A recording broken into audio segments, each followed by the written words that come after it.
You're 32, maybe 35, maybe 38.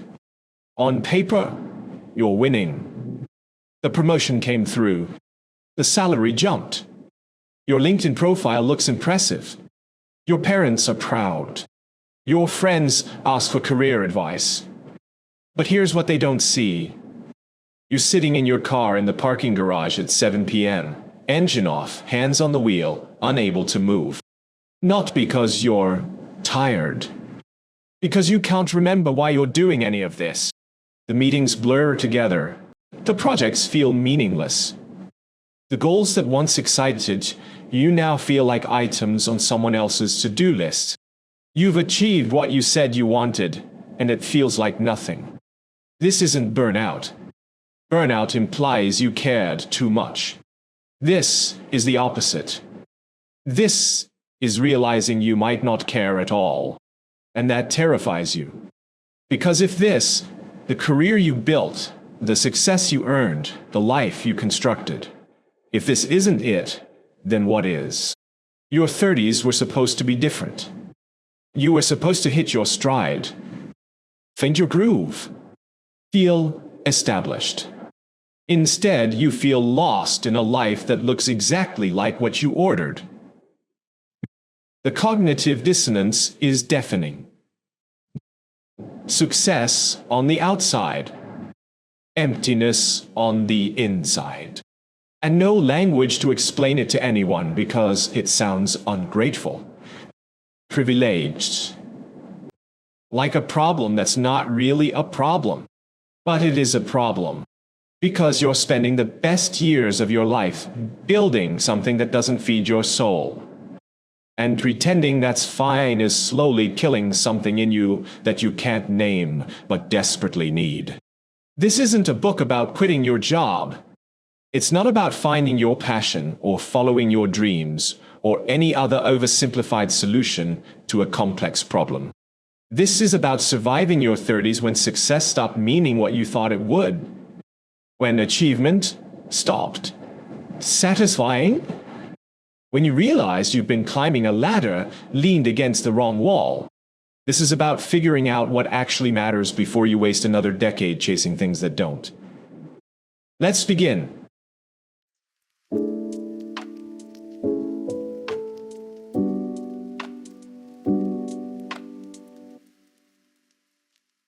Chapter 1. Recognize when success becomes your cage. I'm in a coffee shop at 6:47 a.m. on a Tuesday. Across from me sits Jake, 34, director of product at a tech company everyone's heard of. His AirPods sit on the table next to a perfectly crafted latte. His laptop is already open. He looks like someone who has it together. I make $185, he says, not bragging. Just stating facts. I've got equity. My team respects me. Last quarter, we shipped 3 major features on time, under budget. He pauses, stares at his coffee. And I feel absolutely nothing. The silence hangs there. Hello, Patty. Real. Well, I can hear the espresso machine hissing behind the counter. Someone's typing aggressively 2 tables over. Outside, cars are already backed up on the highway, hundreds of people heading to jobs they may or may not care about. Jake continues. Every Sunday night I get this knot in my stomach, not anxiety exactly. More like dread, like I'm about to spend another week doing things that don't matter, with people I don't particularly like for reasons I can't quite remember. This is what it looks like when success becomes your cage. You built it yourself. Every promotion, every achievement, every strategic career move, you made those choices. You worked hard. You earned this. But somewhere along the way, the thing you built to prove yourself became the thing that traps you. The title that was supposed to validate you now defines you. The salary that was supposed to free you now locks you in. The career that was supposed to fulfill you now just exists. And you can't complain. Because complaining about a successful career sounds absurd. So you smile at the holiday parties. You accept the congratulations. You pretend that having it all together on the outside means you feel together on the inside. But you don't. You feel fragmented, disconnected. Like you're watching someone else live your life while you're trapped inside, screaming at them to stop. Here's the truth most people in their 30s won't admit. The cage isn't your job. It's your attachment to what your job represents. It's the identity you built around your title. The self-worth you've tied to your achievements. The validation you get from external markers of success. The security you feel from knowing exactly who you're supposed to be. That attachment, that's the cage. And it doesn't matter how impressive your career looks. If you're defined by it, you're trapped by it. I see this everywhere now. The 36-year-old consultant who can't take a vacation without checking email because her identity is the reliable one. The 33-year-old engineer who stays in a job he hates because leaving would mean admitting he chose wrong. The 37-year-old manager who's more stressed by her promotion than excited because now she has more to lose. They're all successful. They're all miserable. They're all trapped in cages they built with their own ambition. The reason I'm telling you this is because you can't escape a cage you don't recognize. You can't change what you can't see. And most people never see it because they're too busy defending it. They defend their choices.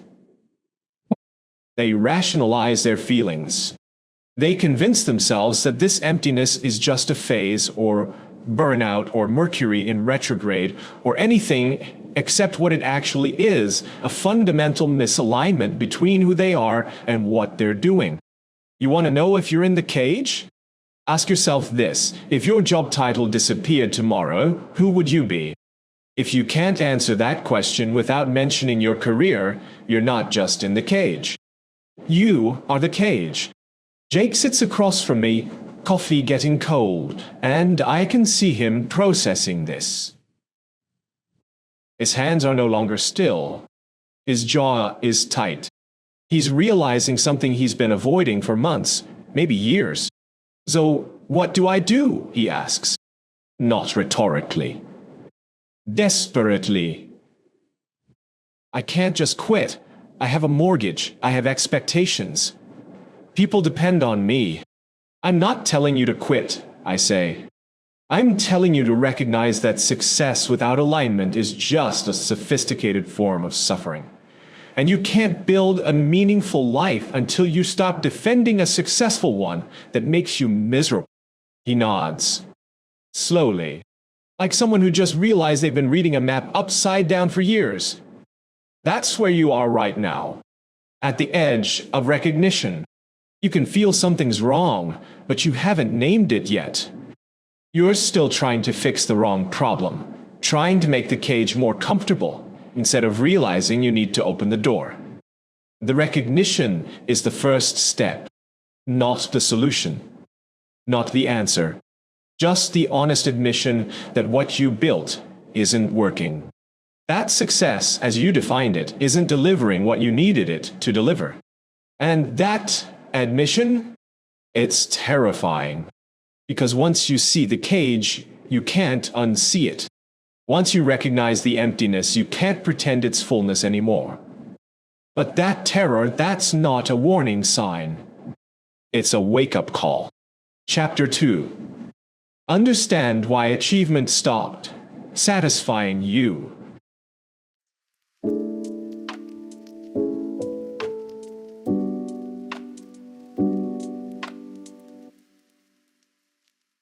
Chapter 2. Understand why achievement stopped satisfying you. I'm watching Sarah pace her apartment. It's 11 p.m. She just got home from the office. Again. Her blazer is draped over the couch. Her heels are kicked off by the door.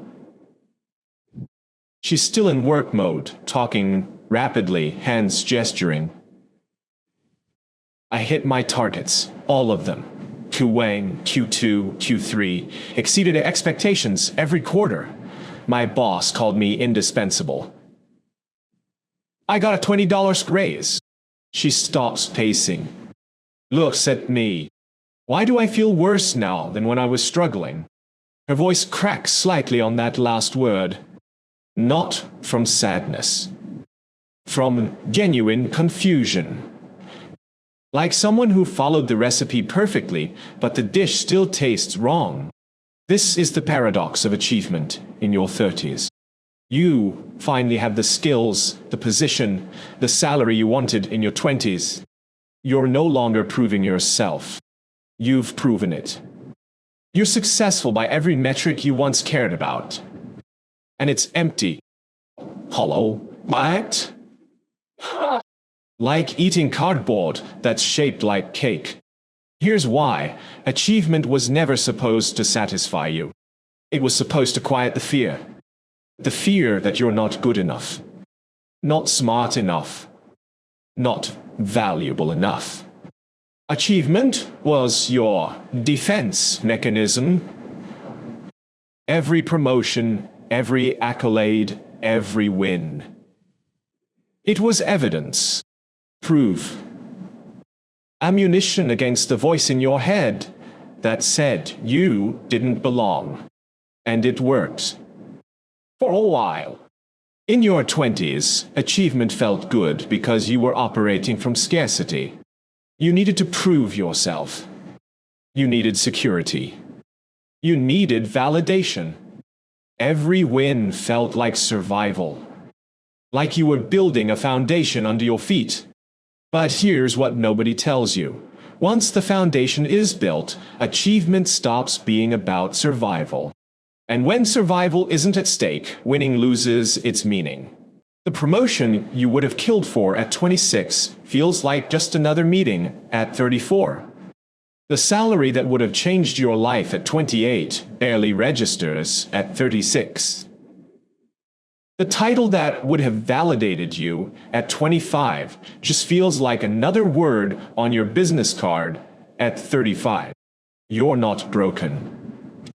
You've just outgrown the metric.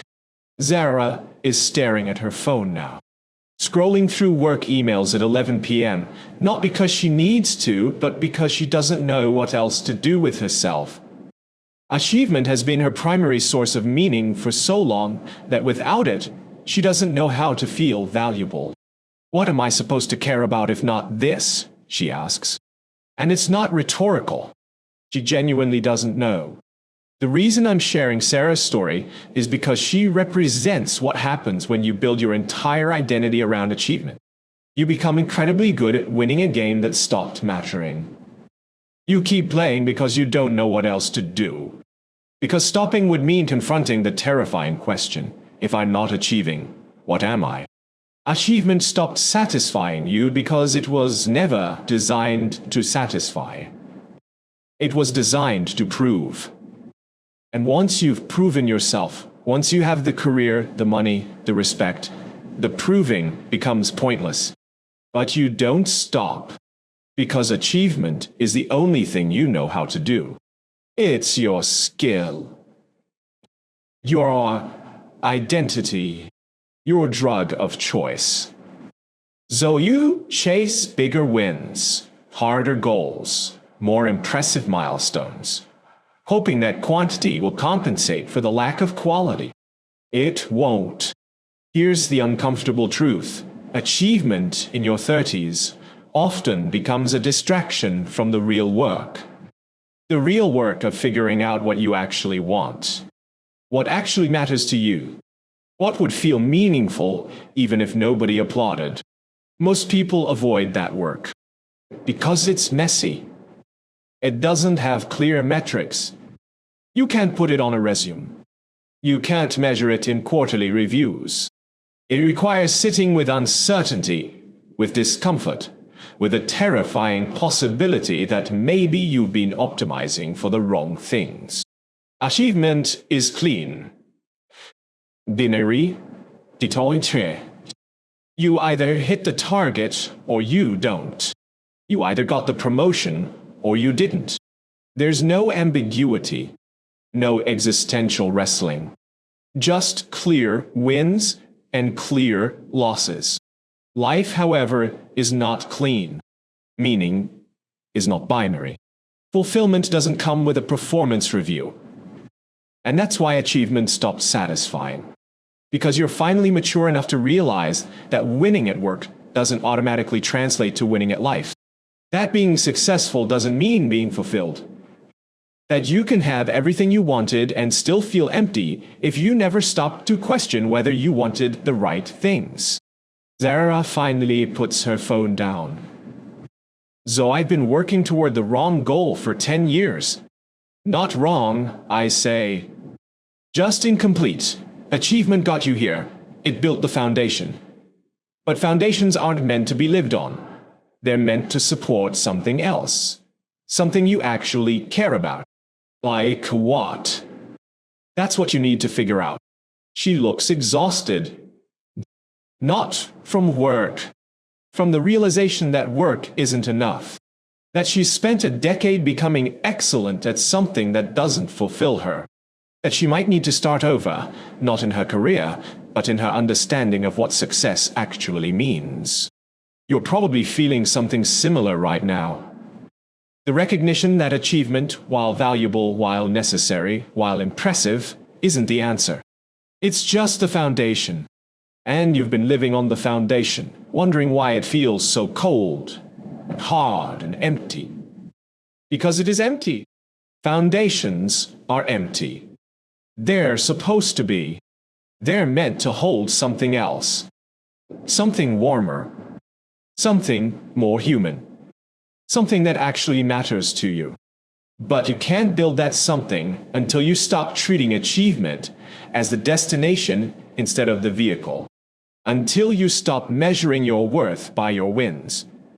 Until you stop using external validation as a substitute for internal clarity.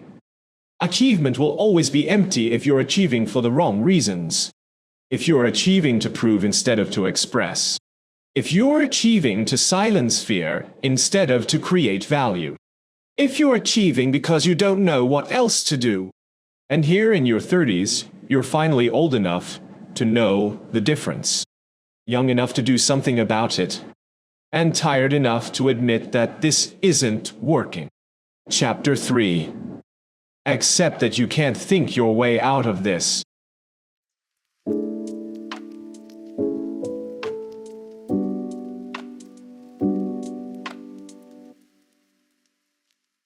Chapter 3.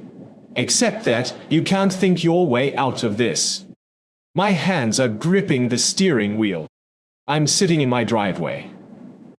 Engine off. It's 6:52 a.m. I should go inside. I should eat breakfast. I should get ready for the day. Instead, I'm making another list. Pros and cons of staying in this role. 5-year career projection scenarios, ROI analysis of potential moves. The Notes app on my phone is full of them. Hundreds of lists. Frameworks. Decision matrices. All trying to think my way to clarity. None of them work. Because this isn't a thinking problem. It's a feeling problem. And you can't solve a feeling problem with logic. But God, we try. Especially in our 30s. Especially those of us who've succeeded precisely because we're good at thinking. We analyze. We strategize. We optimize. We've spent a decade learning to think our way through problems, so naturally, we try to think our way through this one. We read articles.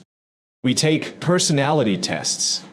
We make spreadsheets comparing job satisfaction factors. We calculate the financial implications of every possible move. We talk to mentors. We consume content. We gather data. And still, we are stuck. Still empty. Still confused.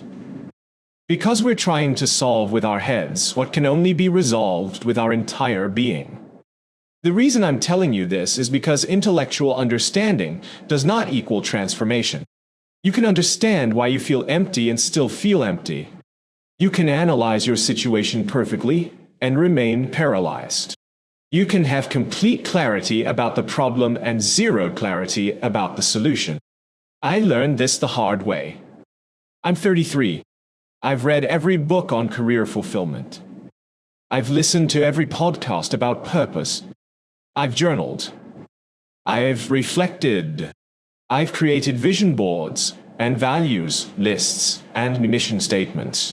I know, intellectually, exactly what's wrong.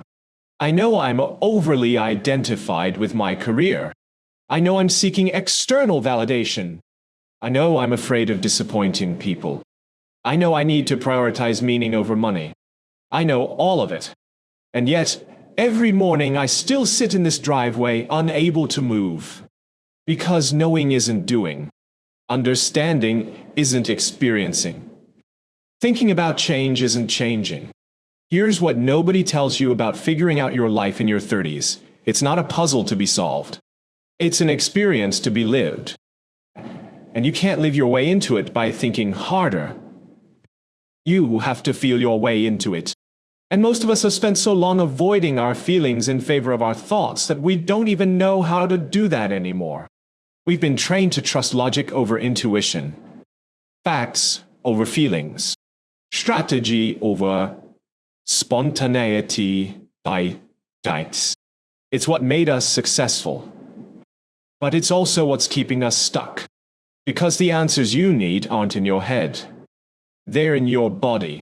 In the tightness in your chest when you think about another year in this role. In the lightness you feel when you imagine doing something different. In the dread on Sunday nights. In the rare moments of genuine excitement that you quickly dismiss as impractical. Those feelings, they're data, they're information. They're your system trying to communicate what your mind keeps rationalizing away. But you don't trust them. You trust your thoughts, your analysis, your carefully constructed arguments for why you should stay or go or pivot or persevere. And all that thinking just keeps you in paralysis. Because for every logical reason to leave, there's a logical reason to stay. For every pro, there's a con. For every argument, there's a counter-argument. Logic, in this situation, is neutral. It can justify anything, which means it can resolve nothing. I'm watching my friend Marcus try to think his way through this. He's 35, works in finance, makes excellent money, feels nothing. He's created a 47-point decision framework to evaluate his career options. He's color-coded. He's got weighted variables. It's impressive. It's also useless. According to the analysis, he says, I should stay for 2 more years to maximize my... Marcus, I interrupt. How do you feel about staying 2 more years? He pauses. Actually stops talking. His face changes. For just a second, I see something raw. Something real. Something that looks like grief. I feel like I'm dying, he says quietly. Slowly. Like I'm disappearing 1 meeting at a time. Then why are you doing math? He doesn't have an answer. Or rather, he has 50 answers, all of them logical, all of them convincing, all of them completely irrelevant to the fact that staying is killing him. This is what happens when you try to think your way out of a crisis that's fundamentally about alignment, not logic. You create elaborate justifications for staying in situations that are destroying you. You convince yourself that suffering is strategic. You mistake endurance for wisdom. You can't think your way out of this because this isn't about thinking. It's about listening. To the parts of yourself that aren't rational, that aren't strategic, that don't care about optimal career trajectories or financial projections. The parts that just know, in a way that can't be explained in a spreadsheet, that this isn't right, that this isn't you. that this isn't what you're supposed to be doing with your one wild and precious life. But listening to those parts requires something most of us haven't practiced in years: stillness, silence. Space where you're not analyzing or planning or strategizing. Just being. Just feeling. Just noticing what's actually true instead of what should be true. And that terrifies us, because in the stillness, we might hear things we don't want to hear. We might feel things we've been avoiding. We might realize things that would require us to make changes we're not ready to make. So, we keep thinking. Keep analyzing. Keep making lists. Because thinking feels productive. Thinking feels safe. Thinking lets us stay in control while pretending we're making progress. But you're not making progress. You're making noise. Noise to drown out the quiet voice that's been trying to tell you the truth for months, maybe years. The truth that this isn't working. That you're not happy. That something needs to change. Not in 2 years. Not after the next promotion. Not when the timing is perfect. Now, you can't think your way to that truth because thinking is what's been keeping you from it. Thinking is the tool you use to rationalize staying in situations that your soul has already left. So stop thinking for a minute. Just stop. Put down the pros and cons list. Close the career development books. Stop the analysis paralysis. And ask yourself, how do I actually feel? Not what do I think? Not what should I feel? Not what makes logical sense? How do I actually genuinely, in my body, feel about the life I'm living right now? That feeling, that's your answer. Not your complete answer. Not your action plan. But your starting point. The place where real change begins. Not in your thoughts, but in your truth. Chapter 4. Stop waiting for permission to want something different.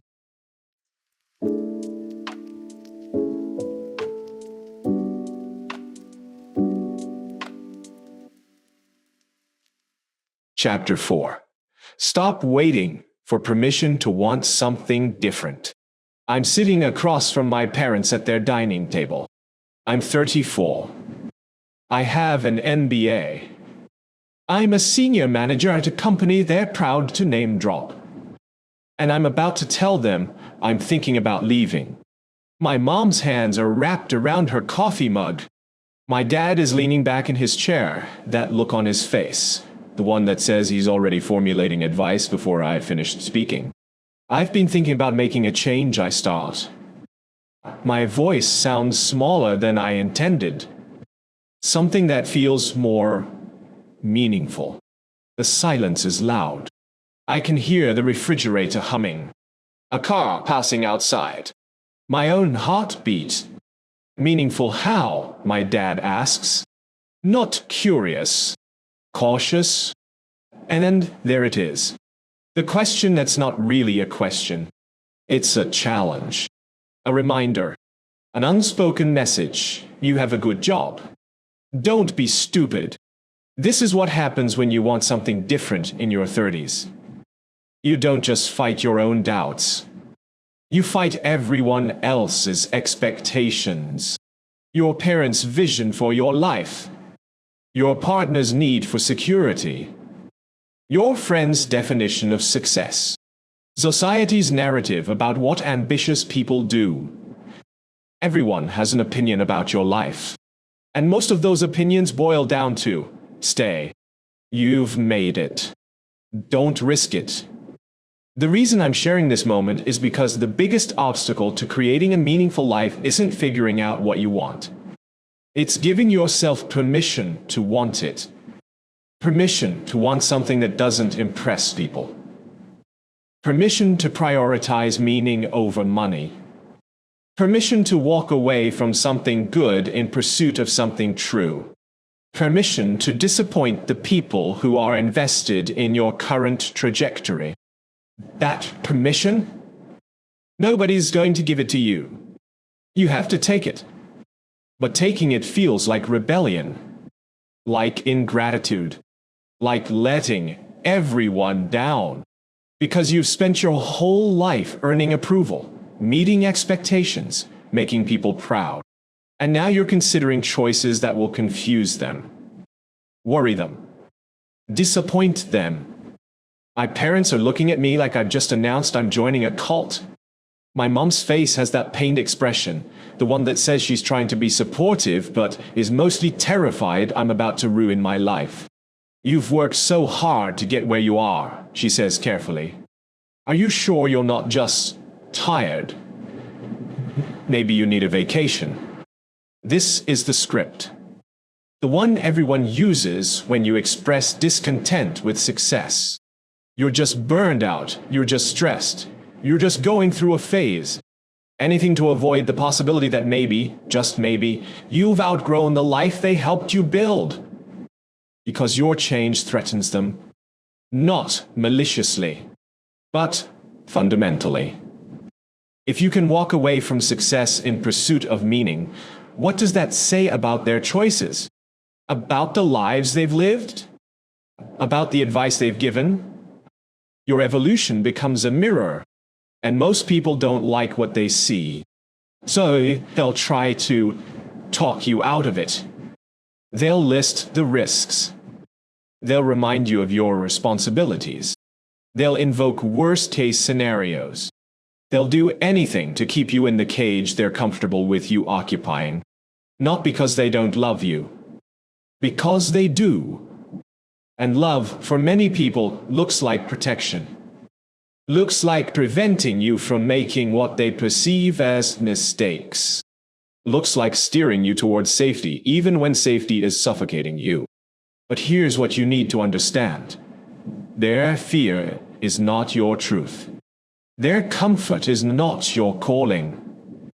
Their definition of success is not your definition of a life well lived. You are not obligated to live the life they would choose. You are not required to want what they want for you. You are not responsible for maintaining their vision of who you should be.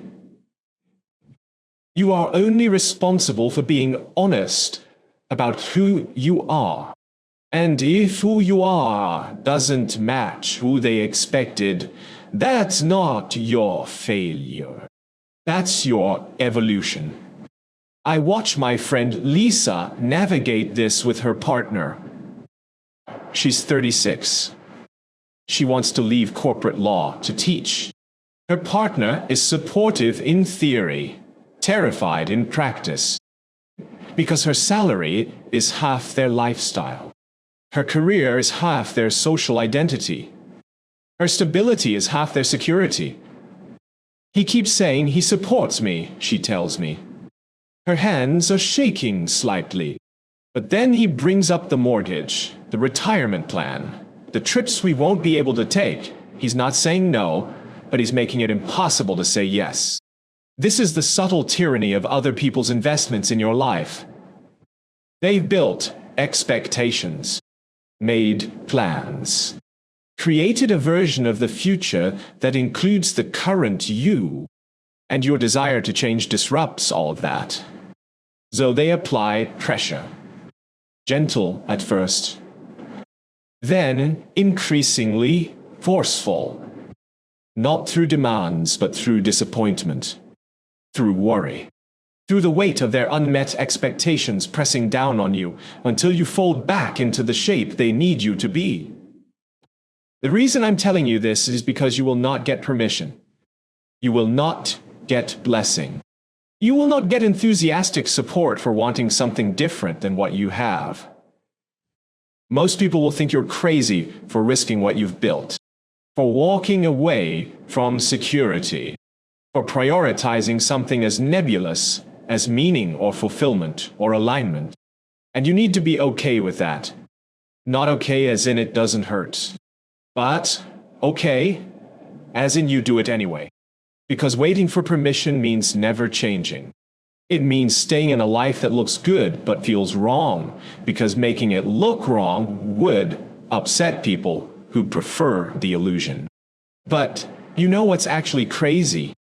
Spending your 30s, your prime earning years, your peak energy years, your most vibrant years, doing something that makes you feel dead inside because you're afraid of what other people will think. That's crazy. That's the real waste, not the career change, not the risk, not the disappointment of people who won't have to live with the consequences of your choices. You will. You're the one who wakes up in that life every day. You're the one who feels the emptiness. You're the one who looks in the mirror and doesn't recognize the person looking back. You're the one who will be 45, then 55, then 65, wondering what would have happened if you'd had the courage to want something different. So stop waiting for permission. Stop hoping they'll understand. Stop needing them to validate your desire for a life that actually fits you. They might never understand. They might always worry. They might always think you made a mistake. And you might have to live with their disappointment while you build something that actually matters to you. That's the price. And yes, it's steep. But the alternative, living your entire life for their comfort, that price is steeper. My dad is still looking at me, waiting. I can see him calculating, trying to figure out how to save me from myself. I appreciate your concern, I finally say, but I'm not asking for permission. I'm telling you what I need. His face shifts, something between surprise and respect, because I've never spoken to him like that. Like an adult making my own choice instead of a child seeking approval. I hope you know what you're doing, he says. I don't, I admit, but I know what I'm not doing. And I'm not spending another year pretending I'm happy when I'm not. That's the permission. Not from them, from me. To want what I want. To honor what I need. To build a life that's mine, not theirs. You need to give yourself that same permission. Not because it's easy. Because it's necessary. Chapter 5. Separate your identity from your job title.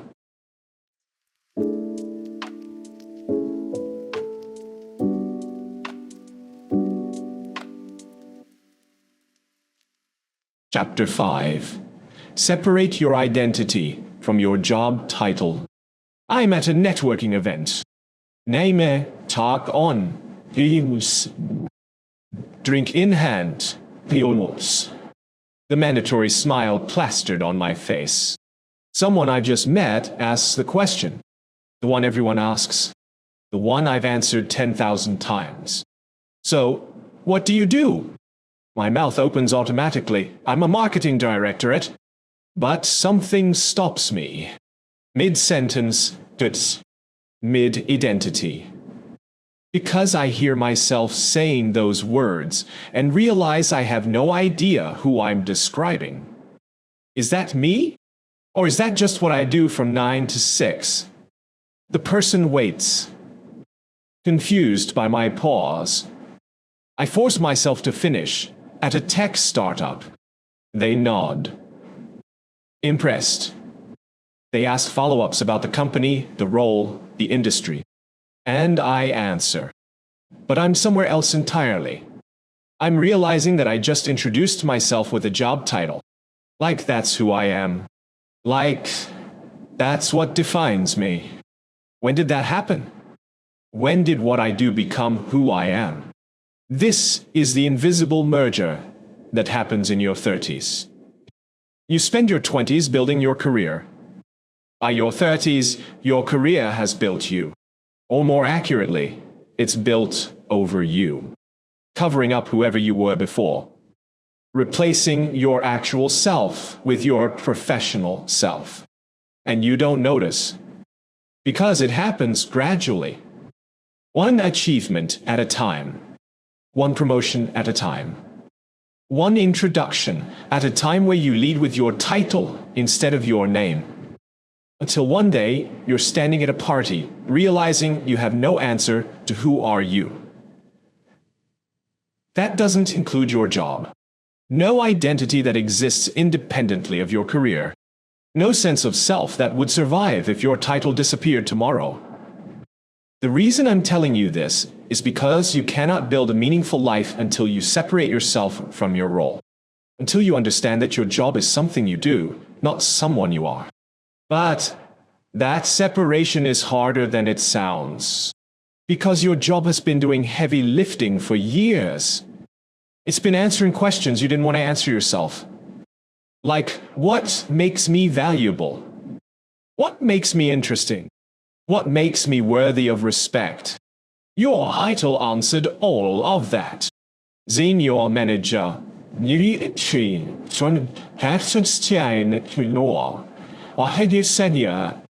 director tot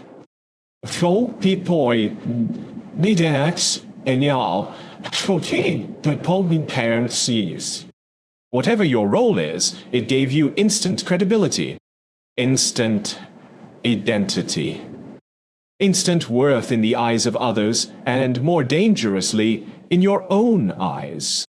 Remove the title, and suddenly you're left with questions you haven't asked in years. Who am I without this? What do I care about beyond work? What makes me interesting when I'm not being professionally impressive? Most people can't answer those questions, so they don't separate. They keep the merger intact. They keep introducing themselves with their titles. They keep measuring their worth by their roles. They keep pretending that professional success equals personal substance. But it doesn't. I'm watching my friend David go through this. He's 37. He just got laid off. Not performance-related. Company restructure. One day, he's a senior director. The next day, he's... What? I don't know what to put in my bio, he tells me. We're sitting in his home office. His laptop is open to his LinkedIn profile. The cursor is blinking in the headline field. He's been staring at it for 20 minutes. Just put what you do now, I suggest. What do I do now? His voice cracks slightly. I was a senior director of strategy. That's who I was. Now I'm unemployed, transitioning, exploring options. He closes the laptop. What? Hard. I've been introducing myself the same way for 8 years. I'm David, senior director at... That's been my entire identity. And now it's just gone. And I don't know who I am without. This is what happens when you merge your identity with your job. You give your employer not just your time and skills, but your entire sense of self. And when that relationship changes through layoff, burnout, or just outgrowing the role, you don't just lose a job. You lose yourself. Because you were never building yourself. You were building a professional persona, a work identity. A carefully constructed version of you that exists to be productive, impressive, successful. But that version isn't complete. It's not human. It's not you. It's a performance. A role you play. And the longer you play it, the more you forget you're acting. Here's the test.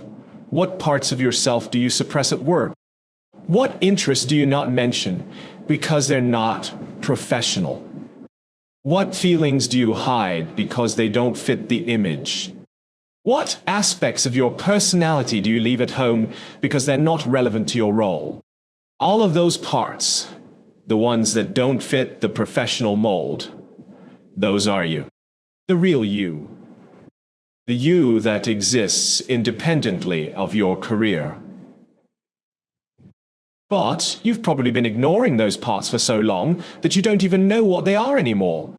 You've optimized yourself for work. Cut away anything that doesn't contribute to professional success. Become a streamlined, efficient, impressive version of yourself that looks great in meetings but feels hollow in private. Aloneness. That's the cost of the merger. That's what happens when you trade your full self for your professional self. And you can't undo it by just thinking differently. You have to actively rebuild an identity that exists outside of work. That doesn't depend on your title. That can't be taken away by a layoff or a bad quarter or a company restructure. But how? How do you separate when you've been merged for so long? You start by noticing the performance. When you're at work, notice the version of yourself you're presenting, the tone you use, the interests you emphasize, the parts of yourself you amplify versus suppress. That's your work identity. Useful, necessary, but not complete. Then, deliberately, you build containers for your non-work self. Not networking events disguised as social activities. Not professional development disguised as hobbies. Actual time and space where your job is irrelevant. Maybe it's a creative pursuit. Maybe it's a physical practice. Maybe it's a community that has nothing to do with your industry. Whatever it is, it needs to be something where your title doesn't matter. Where you're just a person doing something they care about for reasons that have nothing to do with career advancement. This feels wasteful to overachievers. Like you're not using your time efficiently. Like you're regressing. But you're not. You're recovering. Recovering the parts of yourself that got absorbed into your career. Recovering your humanity from your productivity. Recovering your identity from your job description. Recovering your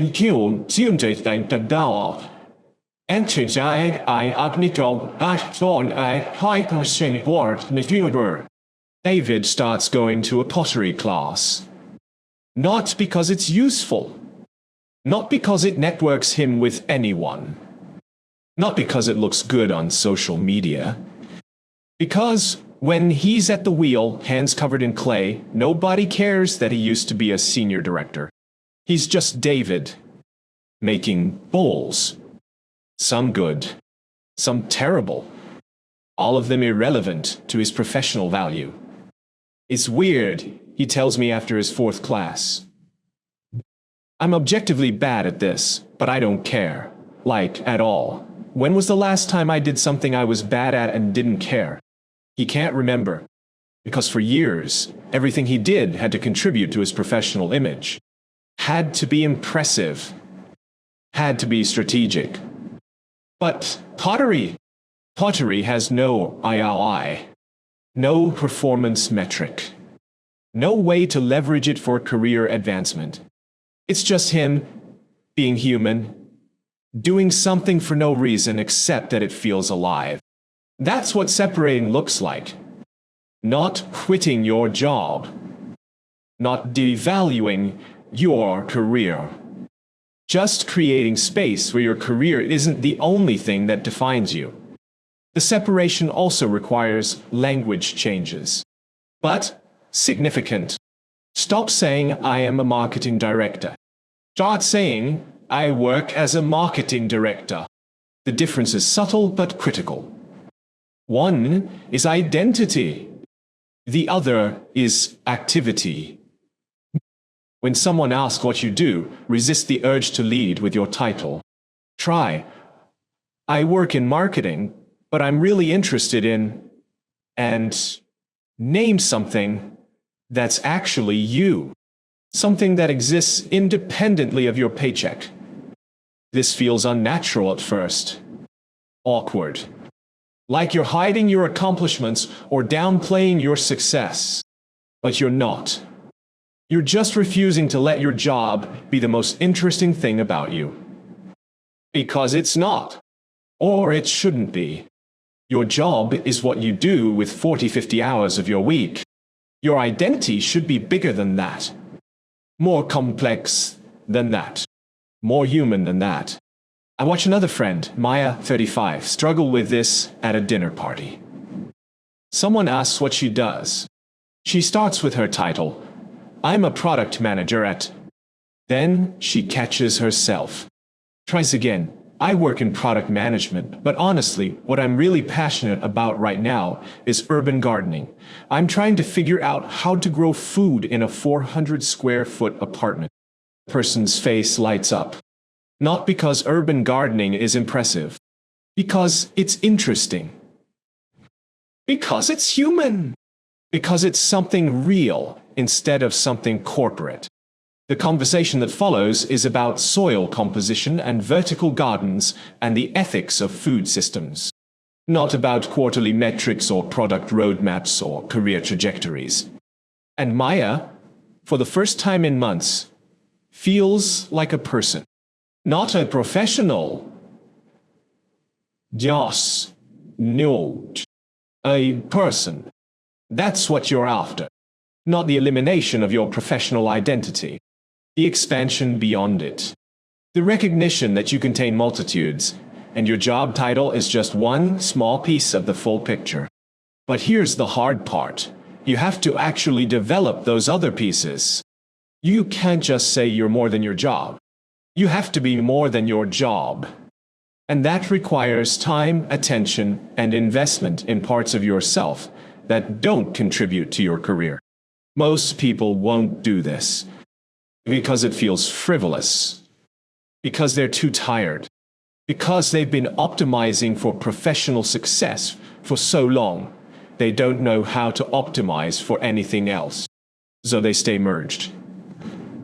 They keep their identity fused with their job. They keep introducing themselves with their titles. And they wonder why they feel so empty, so fragile, so dependent on external validation. Because when your identity is your job, your worth fluctuates with your performance. Your value depends on your employer's opinion.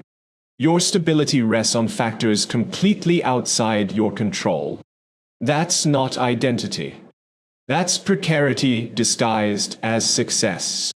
Real identity, the kind that sustains you, that grounds you, that remains when circumstances change.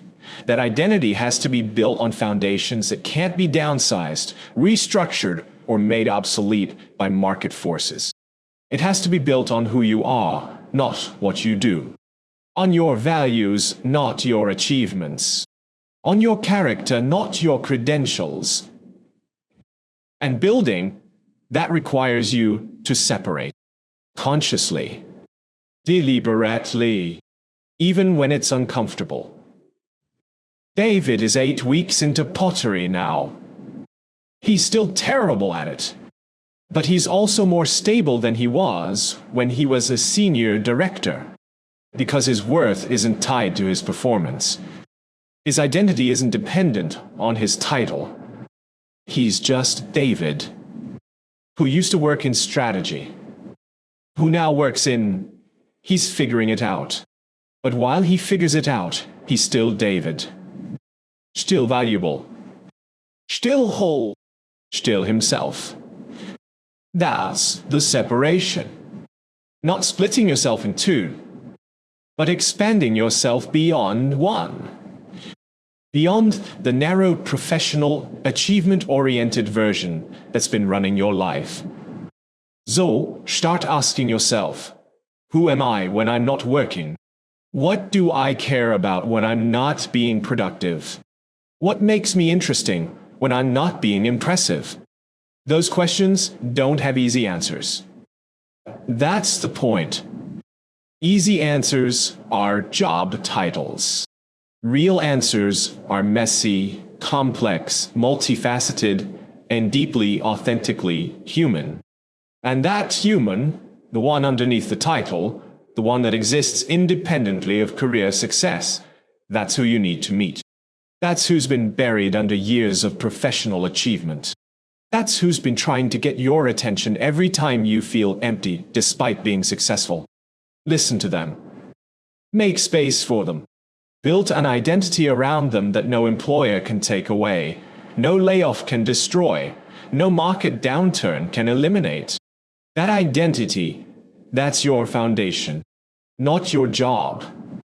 You. Chapter 6. Face the financial fear that's keeping you trapped.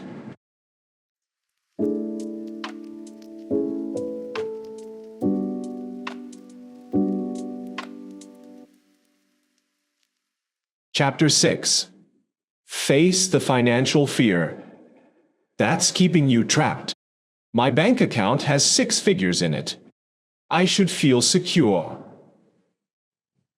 Instead, I'm lying awake at 3 a.m., calculating how long I could survive if I quit. 6 months. Maybe 8 if I'm careful. Then what? My chest is tight. My mind is racing. The numbers scroll through my head like a nightmare. Mortgage, loans. Student loans, car payment, insurance, groceries, toll, the subscription services I forgot I have. Everything adds up to one terrifying conclusion. I can't afford to leave, except I can. Mathematically, I absolutely can. I've done the spreadsheet 20 times. I have savings. I have options. I have a financial runway that most people would kill for. But the fear isn't rational. It never is. The reason I'm telling you this is because financial fear is the most common cage in your 30s. Not actual financial constraint. Financial fear. The story you tell yourself about what might happen if you make a change. That story is usually catastrophic. You'll be broke. You'll lose your home. You'll disappoint everyone.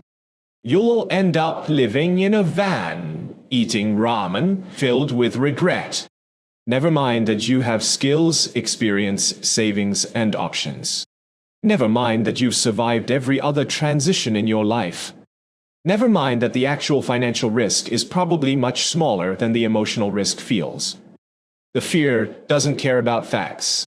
The fear just knows that security feels good and uncertainty feels like death. I'm watching my friend Rachel, 36, 6-figure salary, substantial savings, completely paralyzed. She wants to leave her corporate job to start consulting. She's run the numbers multiple times, with multiple scenarios, conservative projections, optimistic projections, bias form, worst case projections. Every model shows it's viable. Risky, yes, but viable. I know it could work, she says.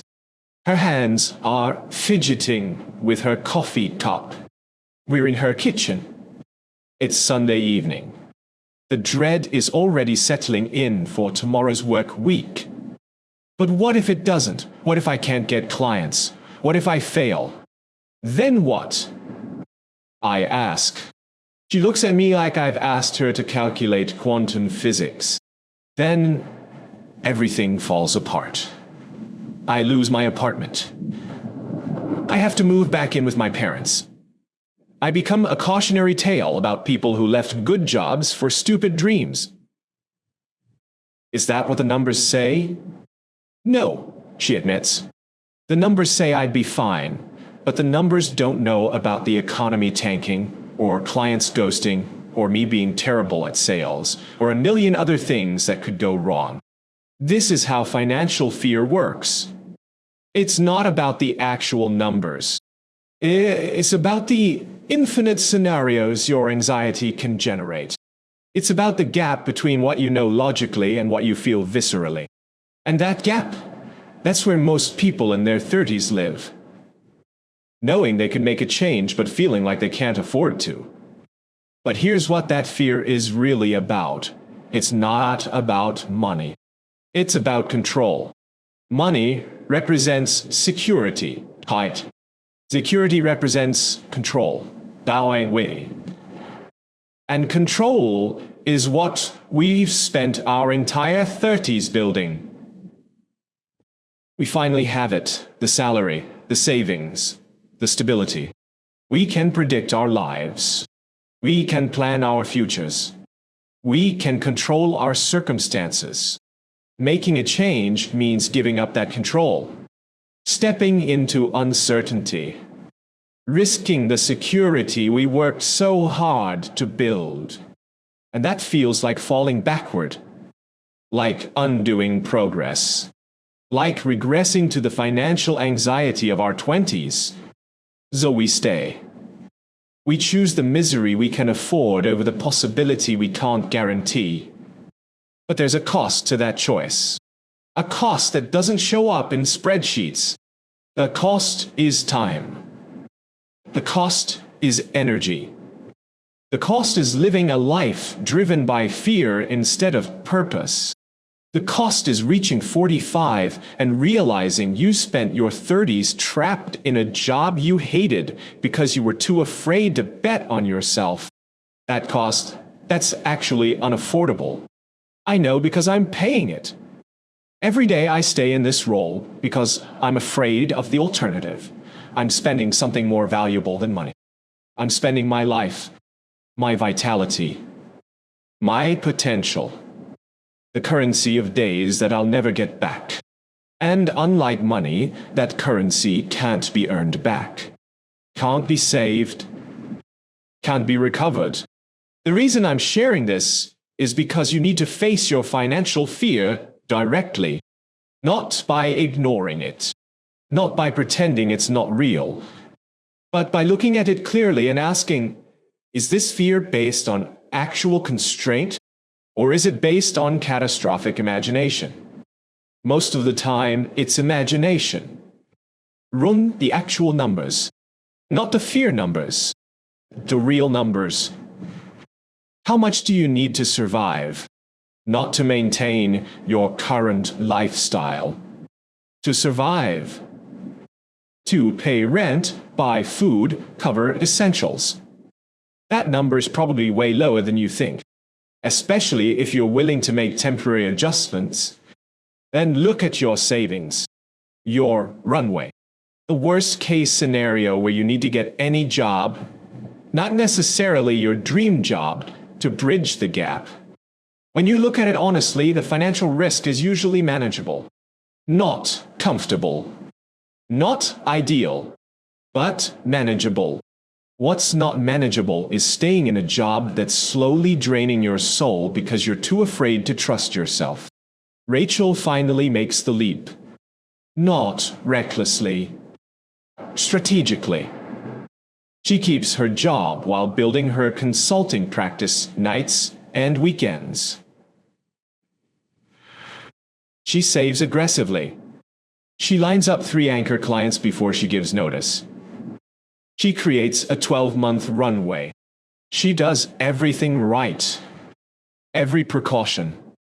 Every smart move. And still, the day she quits, she's terrified. Because the fear isn't about preparation. It's about letting go. The weird thing, she tells me 3 months later, is that the financial part hasn't been the hard part.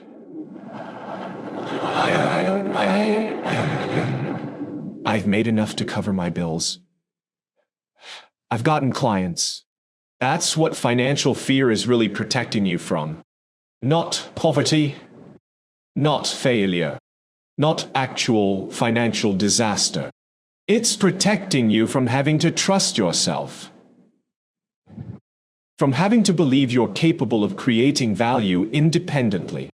From having to prove that your worth isn't dependent on someone else's willingness to employ you. And that's terrifying. Because what if you try and fail?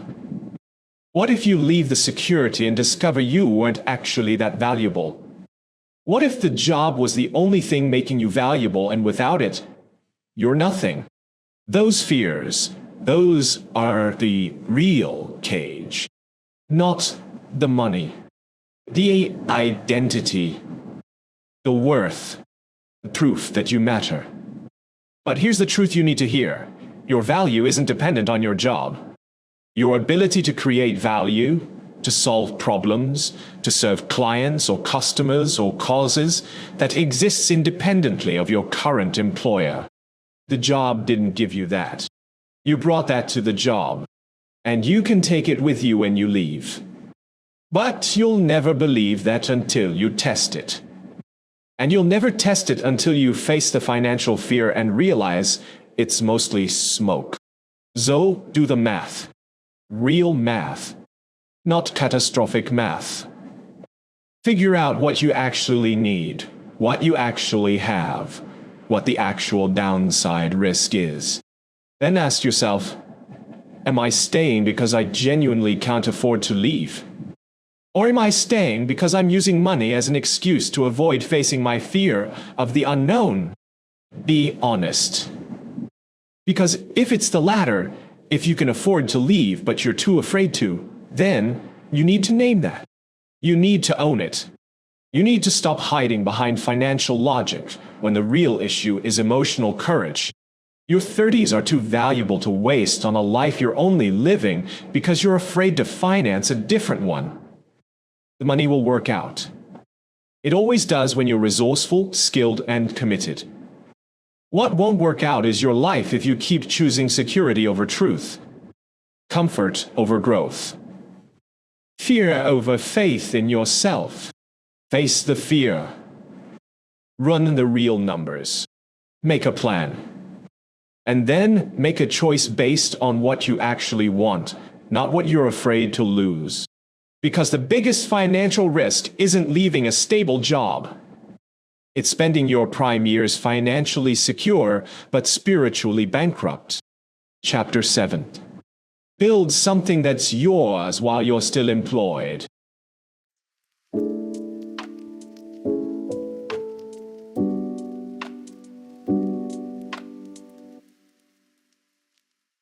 Chapter 7.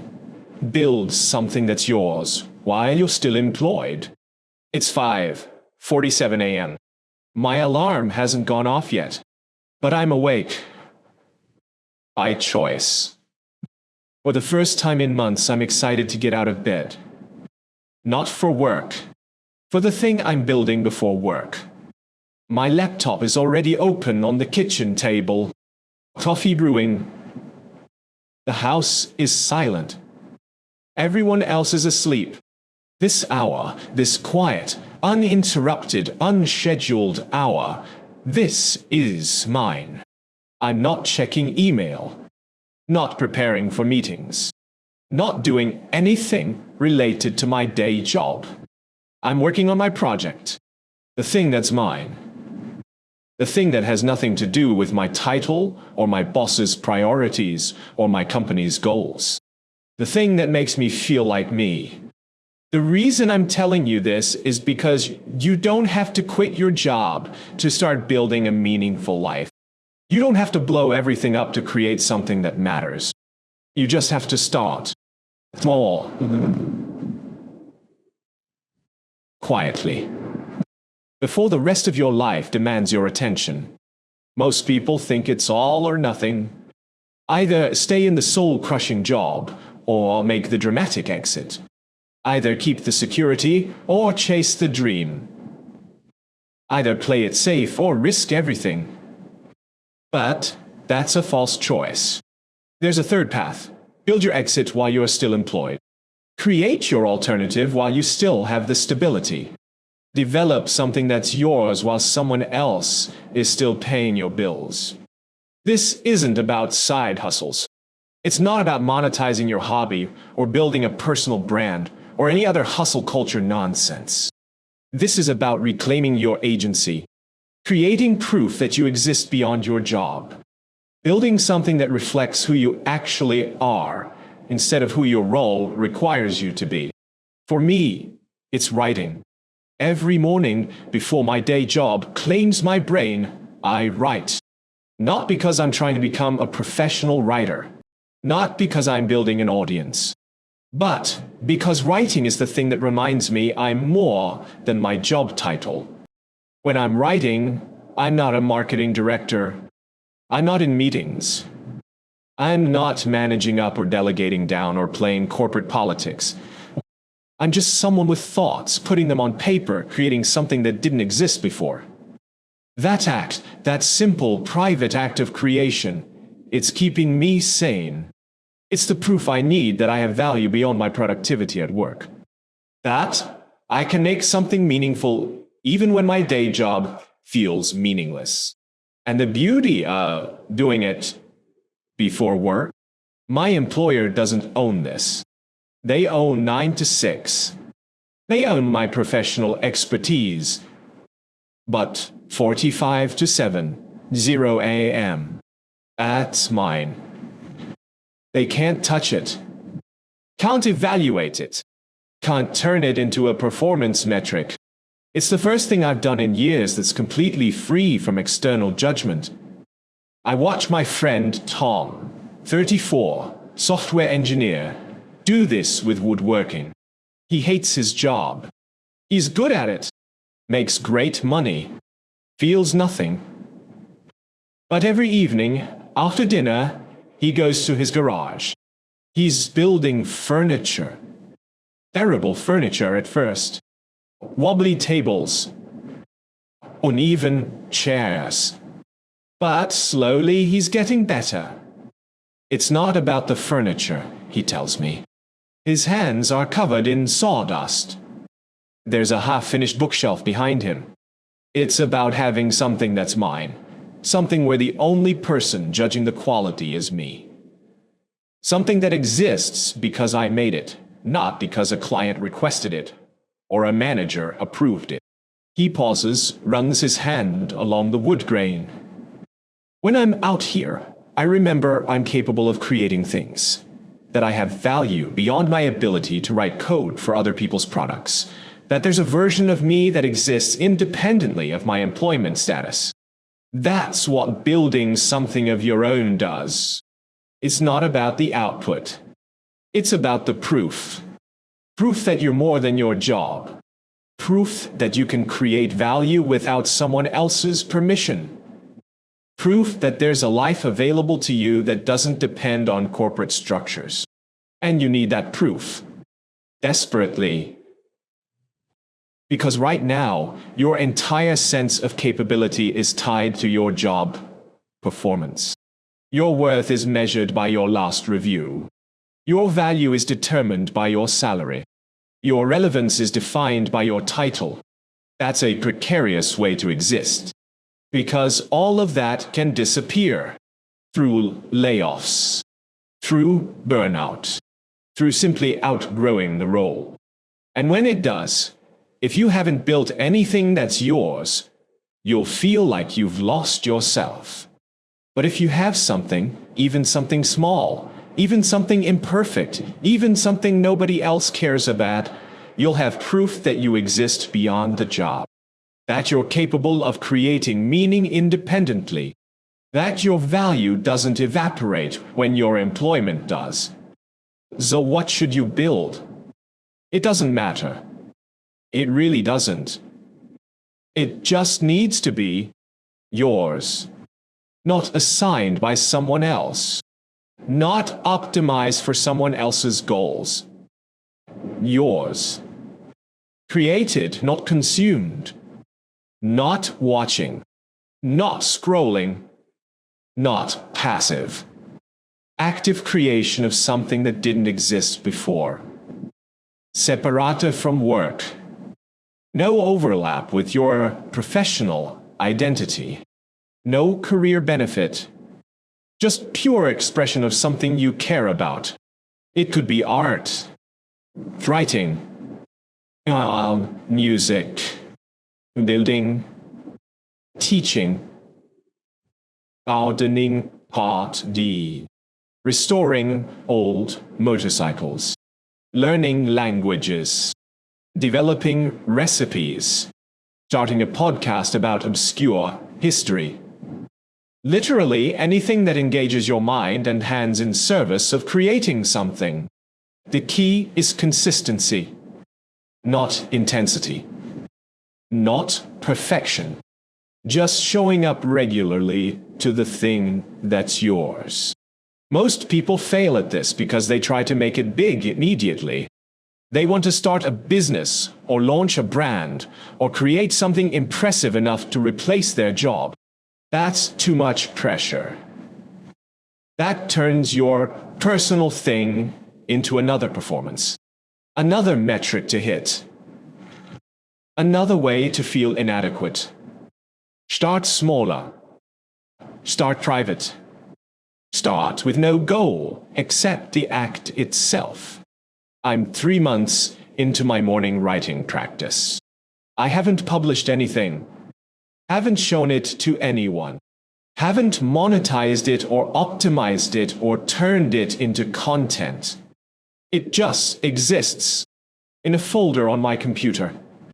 Words that I wrote because I needed to write them. And that's enough. More than enough. Because those words, messy, imperfect, completely private, they're mine. They're proof that I can create something meaningful even when nobody's watching. Even when there's no reward except the act itself. That proof is changing how I relate to my day job. I'm less desperate for validation at work because I'm getting validation from myself. I'm less dependent on external metrics because I have an internal practice that matters regardless of outcome. I'm less fragile because my worth isn't entirely tied to my job performance. My friend Elena, 35, starts a small garden. Nothing fancy. A few raised beds in her backyard. Tomatoes. Herbs. Some flowers. She's terrible at it initially. Plants pests attack. Nothing grows the way it's supposed to. But she keeps showing up. Every evening after work. Not to succeed. Just to try. Just to put her hands in soil and remember what it feels like to nurture something that has nothing to do with quarterly targets.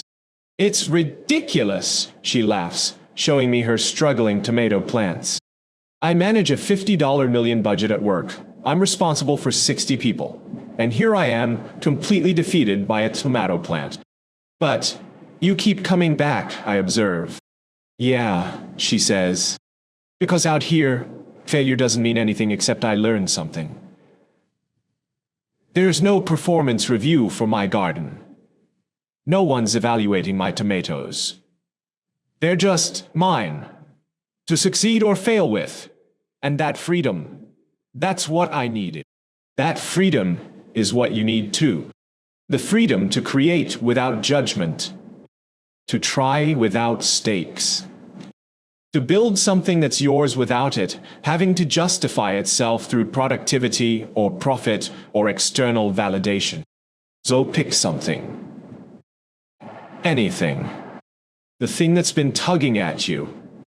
The interest you've been dismissing as impractical. The creative impulse you've been ignoring because it doesn't advance your career. And start. Once. Today. Not tomorrow. Not when you have more time. Not when you feel more ready. Today. Give it 30 minutes. Before work. After work. During lunch. Whenever you can carve out space that's yours and not theirs. Don't make it perfect. Don't make it impressive. Just make it yours. Do that consistently, not intensely, just consistently, and watch what happens. Watch how having something that's yours changes your relationship with your job. Watch how creating independently of employment makes you less desperate for workplace validation. Watch how building something meaningful, even something small, makes the meaninglessness of your day job more bearable. You're not building an exit strategy. Not yet. You're building proof. Proof that you exist beyond your job. Proof that you're capable of creating value independently.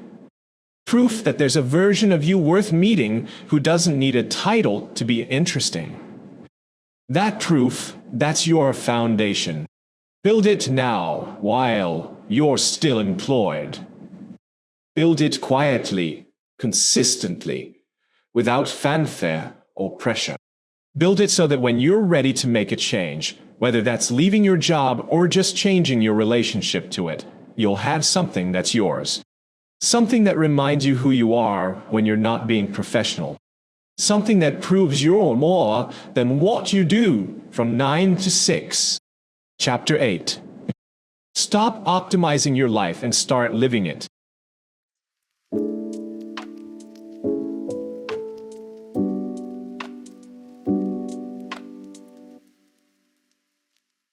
Chapter 8. Stop optimizing your life and start living it. I'm looking at my calendar. It's color-coded. Time-blocked. Optimized for maximum productivity. Morning routine. 6:07:30 a.m. Workout. 7:38:30 a.m. Deep work. 9:12:0 p.m. Lunch, networking opportunity, 12:01:0 p.m. Meetings, 1:05:0 p.m. IT project, 6:08:0 p.m. Evening routine, 9:10:0 p.m. Every hour accounted for. Every minute maximized. Every activity justified by its contribution to my goals. It's perfect, efficient, tight, or optimized, and it's killing me because somewhere in all this optimization, I stopped living. I turned my life into a series of productivity blocks. I transformed every experience into an opportunity for improvement. I made existence itself a project to be managed. The reason I'm telling you this is because this is the trap of your 30s. You've spent a decade learning to be efficient, strategic, productive. You've learned to optimize everything: your career, your time, your relationships, your health, your hobbies.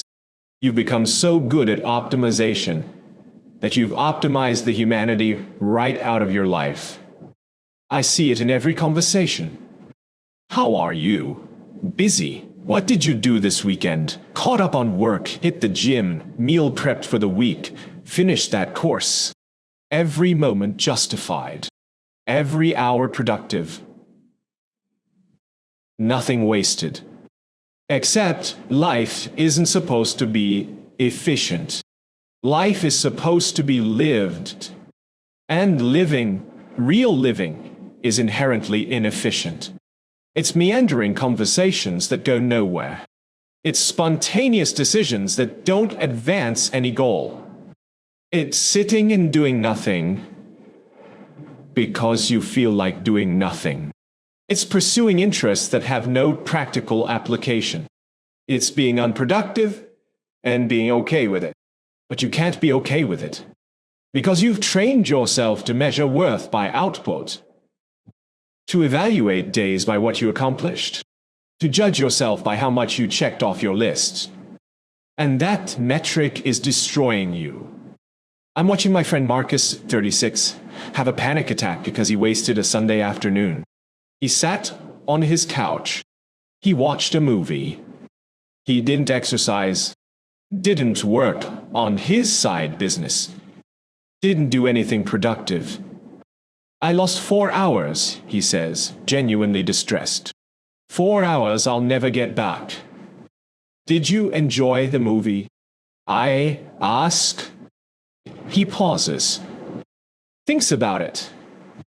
Yeah, actually, it was good. I laughed. I felt relaxed. Then you didn't lose 4 hours. You spent them on something that felt good. But it didn't accomplish anything. It accomplished making you feel human for 4 hours. That's something. He looks at me like I'm speaking a foreign language. Because in his optimization framework, feeling good isn't a valid metric. Only achieving matters. Only progress counts. Only productivity has value. This is what happens when you optimize your life. You turn everything into a means to an end. You can't just eat a meal. It has to be optimized for nutrition. You can't just go for a walk. It has to count as exercise. You can't just spend time with friends. It has to be networking. Every moment has to justify itself. Every activity has to contribute to something bigger. Nothing is allowed to just be. And that's not living. That's performing. That's treating your life like a corporate project with KPIs and deliverables. But here's the truth. Some of the most meaningful moments in life are completely unproductive. They don't advance any goal. They don't optimize anything. They just feel real, human, tortueux, alive. Like sitting on your porch, watching the sunset. No point. No purpose. Just witnessing something beautiful because it's there. Like having a 3-hour conversation that goes nowhere except deeper. No networking value. No strategic benefit. Just genuine connection. Like lying on the grass staring at clouds. No fitness benefit.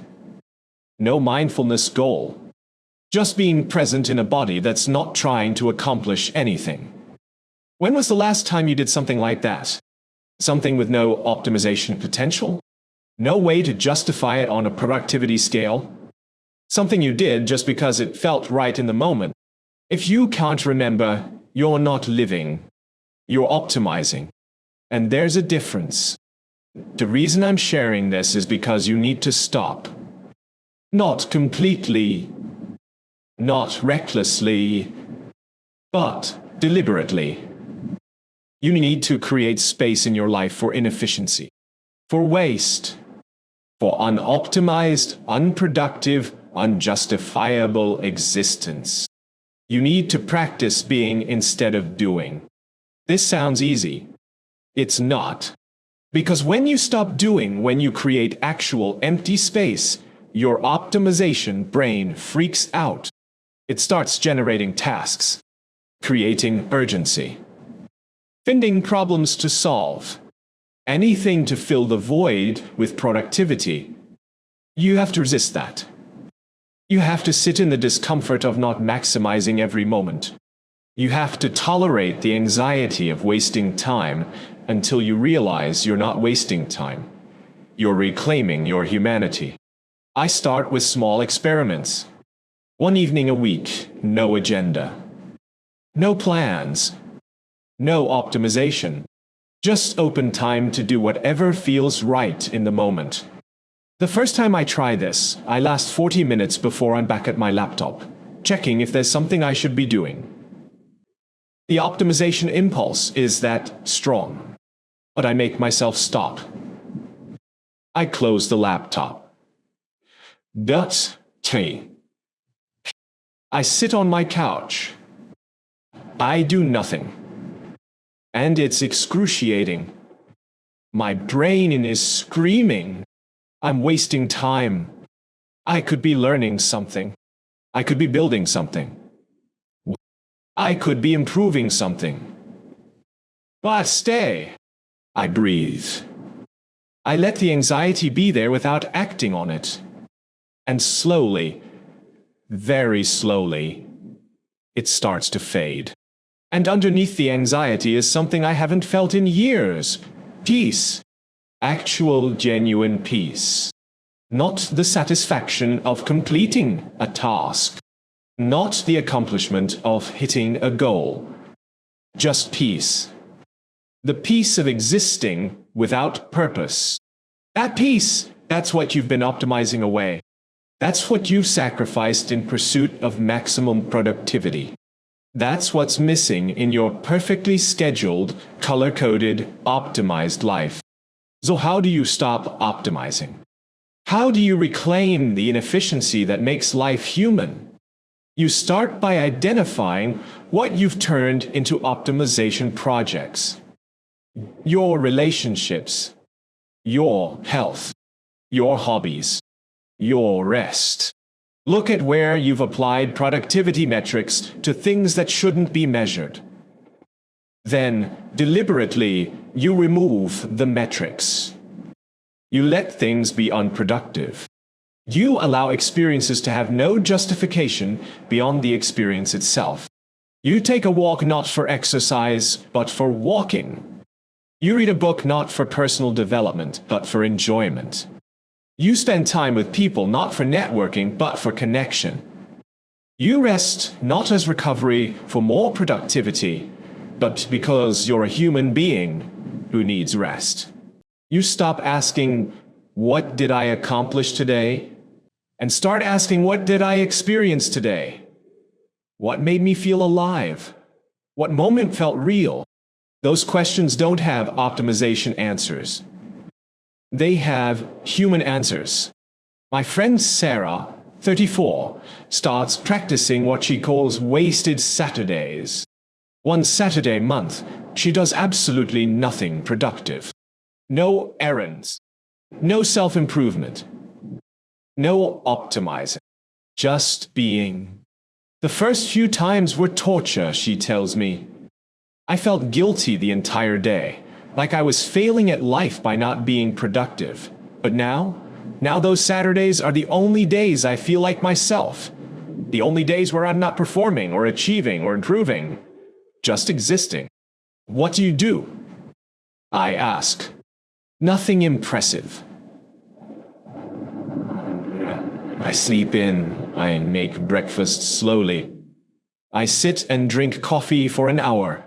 I read books that have no practical value. I take a bath. I watch shows I've been meaning to watch. That's what stopping optimization looks like. It's not dramatic. It's not impressive. It's quiet permission to be human. To exist without justification. To let life be messy, inefficient, unoptimized, and beautiful. You need that permission. Because the alternative, living an entire life optimized for achievement but devoid of experience, that's not a life. That's a resume. And nobody on their deathbed wishes they'd optimize harder. They wish they'd lived more, felt more, connected more, experienced more of the inefficient, unproductive, unjustifiable moments that actually make life worth living. So stop optimizing. Not forever. Not completely. But enough. Enough to remember what it feels like to be human.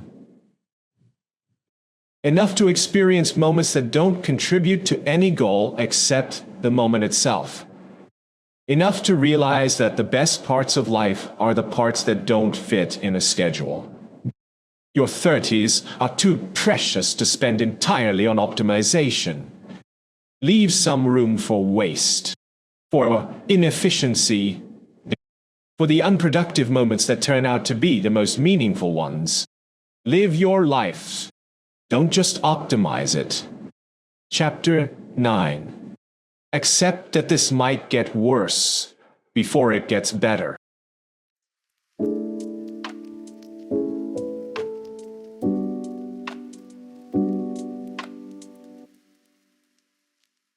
Chapter 9. Accept that this might get worse before it gets better.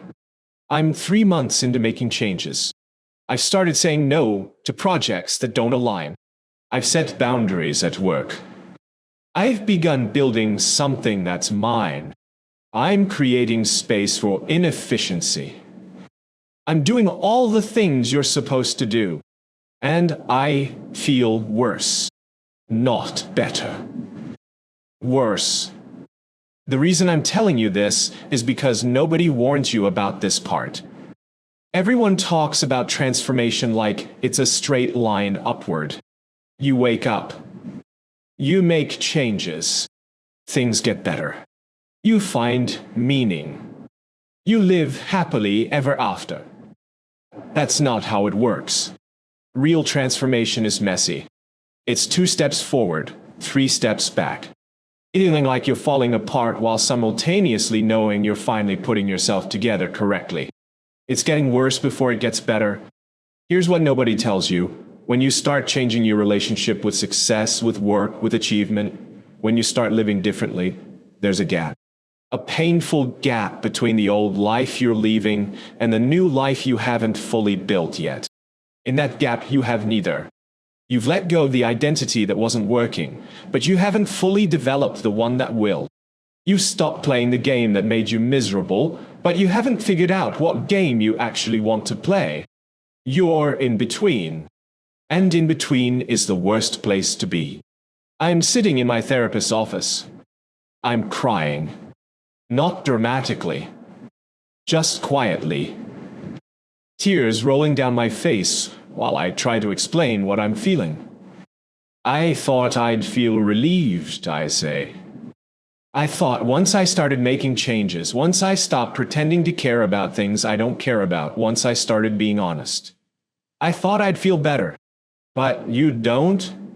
No, I feel lost. I feel like I've dismantled my entire life and I don't know what I'm building instead. I don't have my identity anymore. I don't have my certainty. I don't have the comfort of knowing exactly who I'm supposed to be. She nods. Not surprised. She's seen this before. You're grieving, she says simply. And she's right.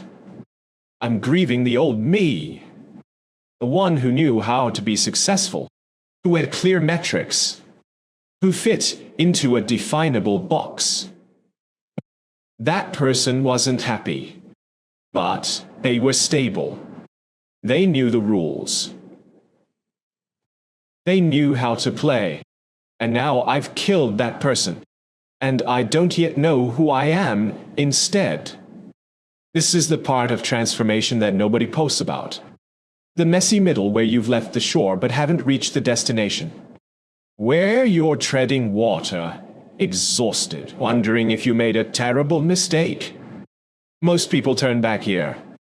They return to the old life because at least it was familiar. At least it was stable. At least they knew who they were, even if who they were was miserable. But you can't go back. Not really? Because once you've seen the cage, you can't unsee it. Once you've tasted authenticity, you can't fully return to performance. Once you've started questioning, you can't fully stop. You can go through the motions. You can pretend. But you'll know. You'll know you're choosing comfort over truth. Security over growth. Familiar misery over uncertain possibility. And that knowing will eat at you worse than the discomfort of change ever could. So you stay in a gap. In the messy middle. In the place where things are worse before they get better. My friend Jessica, 33, experiences this when she reduces her hours at work to pursue something more meaningful. She takes a pay cut. She loses her senior title. She goes from being Jessica, VP of Operations, to Jessica, part-time consultant. On paper, she's regressed. In practice, she's never been more anxious. Everyone thinks I've lost my mind, she tells me. We're walking through a park on a Wednesday afternoon. Something she couldn't do when she was working 60-hour weeks. My parents keep asking if I'm okay financially. My friends keep sending me job postings. My ex-colleagues look at me with pity. She pauses, watches a dog chase a frisbee. And the worst part? Sometimes I agree with them. Sometimes I lie awake, thinking I made a huge mistake. But you're still doing it? Yeah, because even though it's terrifying, even though I feel like I'm failing most days, even though I have no idea if this will work out, I also feel more alive than I felt in years. And I can't go back to feeling dead just because alive is uncomfortable. That's the paradox of the messy middle. You simultaneously feel like you're making the biggest mistake of your life and the best decision you've ever made. You're terrified and relieved, anxious and hopeful. all. Falling apart and coming together. Both are true at the same time. And holding both truths, that's the work.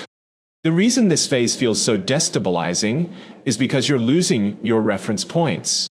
The external metrics you use to measure yourself, title, salary, status, others' approval, you're deliberately detaching from those. But you haven't fully developed the internal metrics yet. So you don't know if you're succeeding or failing. You don't know if you're on the right path or delusional. You don't know if this discomfort is growth or just poor decision-making. And nobody can tell you. Because this isn't a path with a map. This is you creating your own map in territory you've never explored before. That uncertainty, that's the cost. That's what makes this phase so brutal. You're building the plane while flying it. You're finding your way in the dark. You're trusting a process that has no guarantee of working out. And every fear you've ever had gets activated. What if I fail? What if they were right and I was wrong? What if I can't make this work? What if I'm not actually capable of building something meaningful? What if I end up worse off than when I started? Those fears are valid. They're also inevitable. And the only way through them is through them. Not around. Not over. Through. You have to feel the fear and keep going. Feel the doubt and keep building. Feel the instability and keep trusting that you're heading somewhere better, even when it feels like you're just falling apart. I'm 6 months in now. Some days are better. Some days are worse. Some days I feel like I'm finally figuring it out. Some days I feel like I've destroyed my life for no reason. But there are moments. Small moments. Unexpected moments. Where I catch myself feeling something I haven't felt in years, genuine. Not performing. Not pretending. Not managing an image. Just being myself without apology, without justification. Those moments are rare. They're brief, but they're real. And they're proof that this process, painful as it is leading somewhere worth going. Like last Tuesday. I'm in a coffee shop. I've just finished a project that's mine. Not work, not career building, just mine. And I feel this quiet satisfaction that has nothing to do with external validation. Nobody's going to see this work. Nobody's going to praise it. Nobody's going to promote me because of it. And it doesn't matter. It feels good anyway. It feels meaningful anyway. Because it's true. It's an authentic expression of something I care about. That feeling, that's what I'm building toward. Not the dramatic transformation. Not the Instagram-worthy reinvention. Just more moments where I feel like myself. Where my life reflects my actual values. Where I'm living from the inside out instead of the outside in. But getting to those moments requires surviving all the other moments. The ones where you feel like you're failing. Where nothing makes sense. Where you question everything. Where you wonder if you should have just stayed in the comfortable cage. So here's what you need to know if you're in this phase or about to enter it. First, it's supposed to feel like this. The discomfort isn't a sign you're doing it wrong. It's a sign you're doing it at all. Growth is inherently uncomfortable. And is inherently destabilizing. You're not broken. You're in process. Second, the feelings will fluctuate wildly. One day you'll feel confident. The next day you'll feel like a fraud. Both are normal. Neither is more true than the other. They're just the emotional turbulence of transformation. Third, you will question everything. Your decisions. Your judgment. Your sanity. You'll wonder if you're being brave or just reckless. if you're following your truth or running from responsibility. That doubt is part of the process, not evidence you should stop. Fourth, people won't understand. They'll project their fears onto your choices. They'll tell you stories about people who tried it and failed. They'll remind you of all the risks. This says more about them than about you. Don't let their fear become your compass. Fifth, there's no timeline. You can't rush this. You can't force clarity. You can't manufacture transformation just because you're tired of being in process. It takes as long as it takes. Fighting that reality just makes it harder. Sixth, you'll have to make decisions with incomplete information. You won't have certainty before you act. You'll have to trust yourself without proof that you're trustworthy. That's not a bug. That's the feature. That's how you build faith in yourself. Seventh, the old coping mechanisms won't work anymore. You can't achieve your way out of this discomfort. Can't optimize it away. Can't think your way through it. You have to feel it. Sit with it. Learn to tolerate uncertainty without needing to resolve it immediately. My therapist tells me something that stays with me. You're not falling apart. You're falling together. The old you is decomposing so the new you can grow from the nutrients. It's a strange image, but it's accurate. I am decomposing. The old identity, the old metrics, the old ways of being, they're breaking down. And it feels like death because, in a way, it is. The death of who I was. The death of who I thought I needed to be. But death isn't the end. It's transformation. And transformation requires the death of the old form, so the new form has space to emerge. You're in that process now.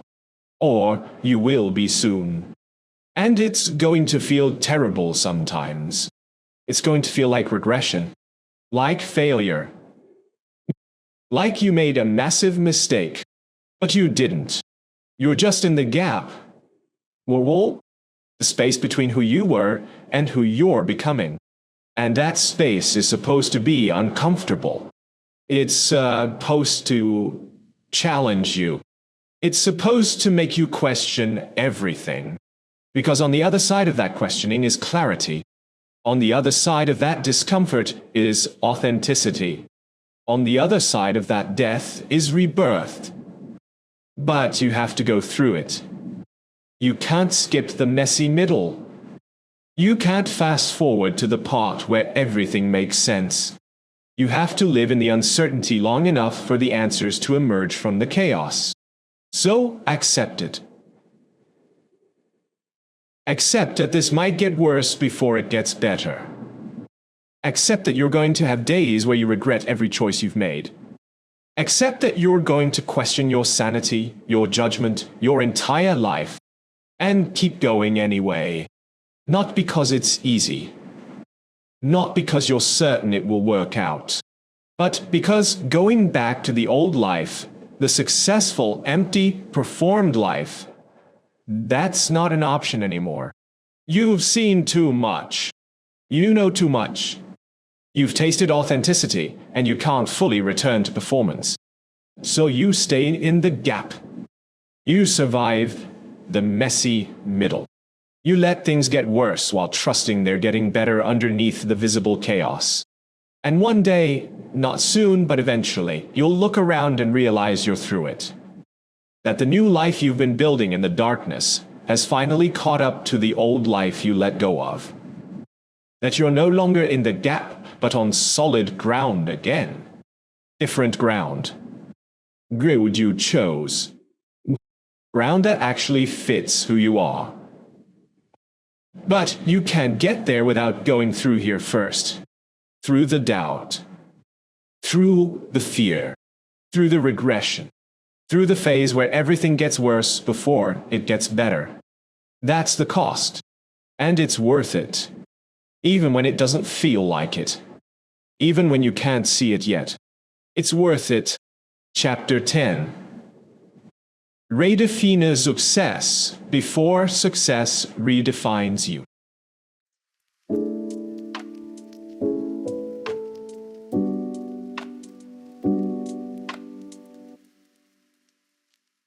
Chapter 10. Redefine success before success redefines you. I'm 38 now, 5 years into this journey. And I'm sitting at a coffee shop with someone who is exactly where I used to be.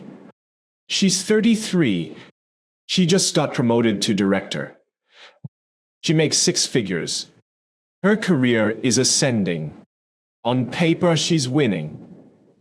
In person, she looks exhausted, hollow, wide out, like someone going through the motions of a life that doesn't fit. I thought this was what I wanted, she says, stirring her coffee without drinking it. I thought when I got here, I'd feel different, satisfied, complete. Instead, I just feel like I'm running faster on the same treadmill. I recognize that look, that confusion, that cognitive dissonance of achieving everything you said you wanted and feeling nothing. What does success mean to you? I ask. She opens her mouth, closes it, thinks, opens it again. I guess the title, the salary, the respect, but you have all that now. Yeah. And it's not enough. She says it quietly, like she's ashamed to admit it. It's never enough. There's always the next level. The next promotion, the next salary jump. I keep thinking the next one will be the one that finally makes me feel successful, but it never is. The reason I'm telling you this story is because this is the trap. This is what happens when you let success define itself. When you accept society's metrics without questioning if they match your actual values. When you chase a definition of success that was handed to you instead of one you chose for yourself, you end up here. Successful by every external measure, empty by every internal one. Because the success you've been chasing wasn't yours. It was borrowed, inherited, imposed by a system that profits from your endless striving. And borrowed success never satisfies. It can't, because it's not aligned with who you actually are. It's aligned with who you thought you were supposed to be. So you achieve it. And then you stand there, holding this thing you worked so hard for, wondering why it feels like nothing. Why the goal you spent years pursuing doesn't deliver the fulfillment it promised. And the answer, the painful, liberating answer, is that you were chasing the wrong goal. Not wrong morally. Not wrong objectively. Wrong for you. Wrong for who you actually are beneath all the conditioning and expectations. I spent my early 30s chasing someone else's definition of success. I got the promotions, hit the salary milestones, earned the recognition, checked every box on the standard script of what ambitious people are supposed to achieve, and I felt nothing. Or, worse than nothing. I felt like I was disappearing. Like with every achievement, I was becoming less myself and more a caricature of what success looks like. It took me until 35 to realize I need to redefine this. I need to figure out what success actually means to me.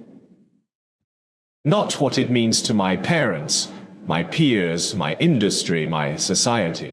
To me, that redefinition, that's the work of your 30s. Not achieving more. Defining what achievement should actually mean. And that work is harder than it sounds. Because you've spent your whole life absorbing external definitions. Your parents' hopes.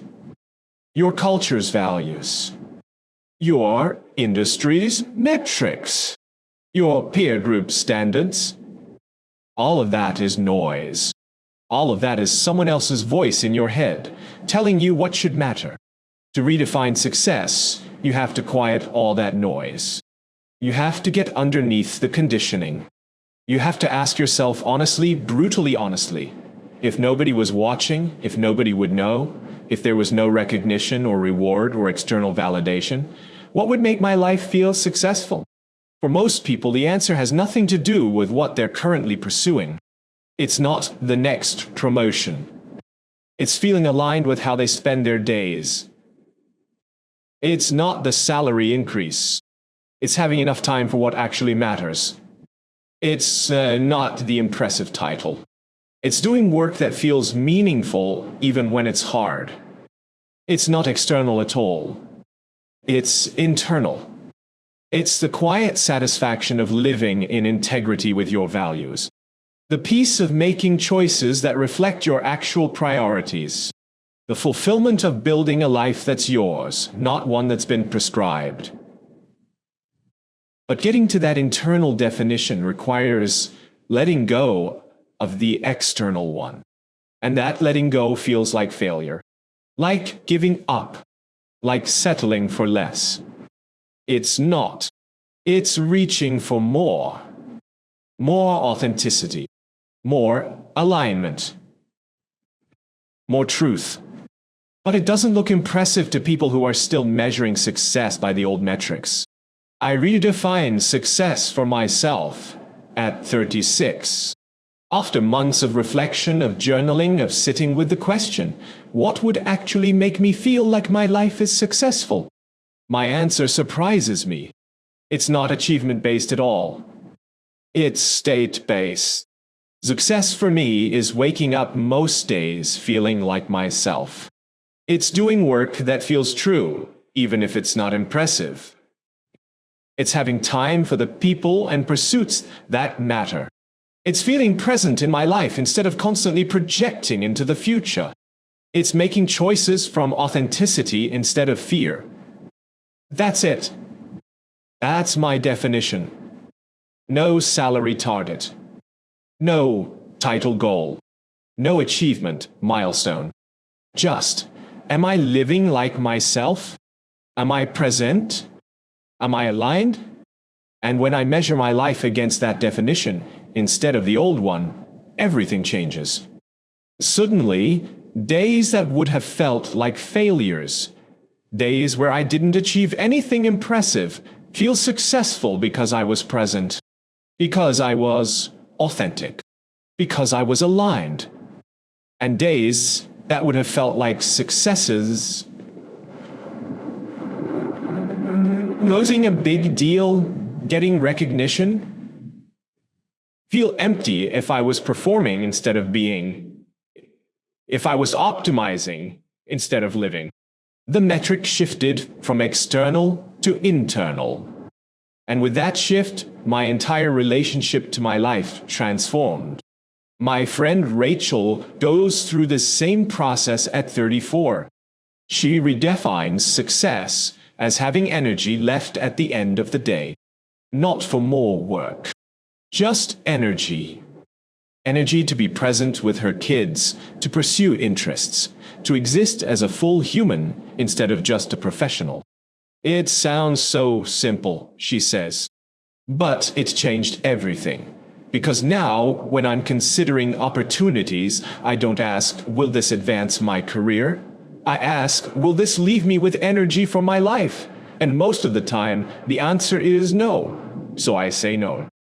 That's what redefinition looks like in practice. It changes your decision-making. It changes what you say yes to and what you decline. It changes how you spend your time, your energy, your attention. Because you're operating from a different definition. One that's yours. One that actually aligns with who you are and what you need. But here's what you have to understand. Your redefined success won't look impressive to most people. It won't fit on a resume. It won't make sense at networking events. It won't impress your parents or your peers or anyone else who's still measuring by the old metrics. And you have to be okay with that. You have to value your internal definition more than their external approval. You have to trust that living successfully by your standards is more important than looking successful by theirs.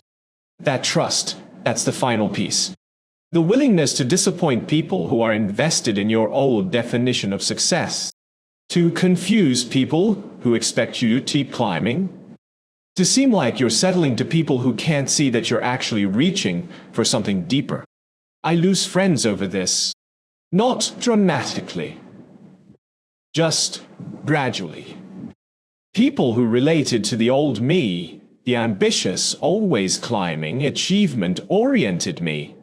They don't know what to do with the new me. The one who turned down a promotion. Who reduced hours. Who prioritizes alignment over advancement. They think I've lost my edge. They worry I'm giving up. They don't understand that I haven't lost anything. I've found something. I found a definition of success that actually fits. And I'm willing to look unsuccessful by their standards to feel successful by mine. That trade, that's what this chapter is about. Trading external success for internal success. Trading impressive for authentic. Trading their definition for yours. And making that trade consciously. Deliberately. Before the external success defines you so completely that you can't remember who you are beneath it. Because here's what happens if you don't redefine. You keep chasing their version of success until you're 45, 55, 65. You keep checking boxes that don't mean anything to you. You keep achieving milestones that don't fulfill you. You keep climbing a ladder that's leaned against the wrong wall. And one day, you look back at your life and realize you spent it being successful at being someone else. You achieved everything you were supposed to achieve. And you missed your actual life in the process. That's the real failure. Not the failure to achieve. The failure to question what achievement should mean. The failure to define success for yourself before success defines you. So do it now, while you're still young enough to course correct. While you still have decades ahead to live by your own definition instead of someone else's. Ask yourself, what would make my life feel successful? Not impressive. Not admirable. Successful to me by my standards according to my values. And be honest. Don't give the answer you think you should give. Give the answer that's true. Then build toward that. Even if it means walking away from the old definition. Even if it means disappointing people. Even if it means looking less successful while feeling more successful. Because that internal state, that quiet alignment, that authentic living, that sense of being yourself, that's the only success that actually lasts. The only success that satisfies. The only success that you can't lose because it's not dependent on external circumstances. That's your work. Not achieving more. Defining success on terms that actually reflect who you are. Do that work now. Before another decade passes. Before you're 45, holding someone else's definition of success, wondering why it feels so empty. Redefine success before success redefines you.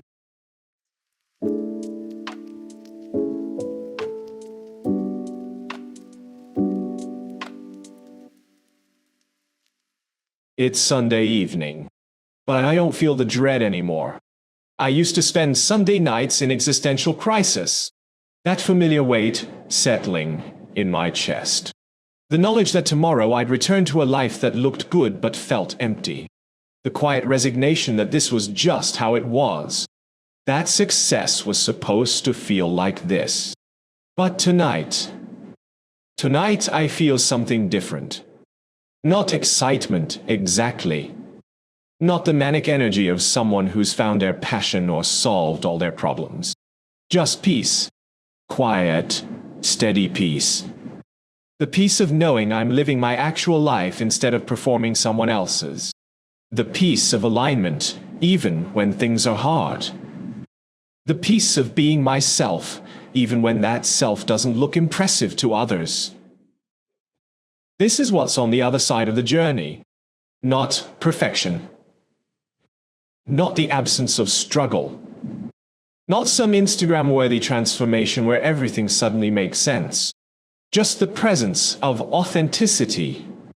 The relief of living from the inside out. The satisfaction of making choices that reflect your actual values instead of someone else's expectations.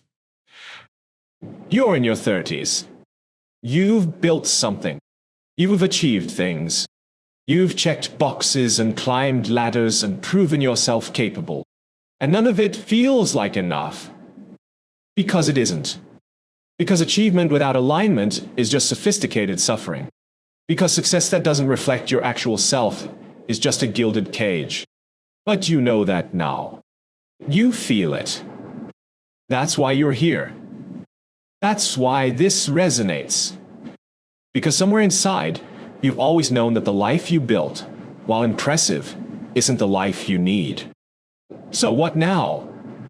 Now you do the work. The real work. Not the work of achieving more. The work of discovering who you actually are beneath all the achievement.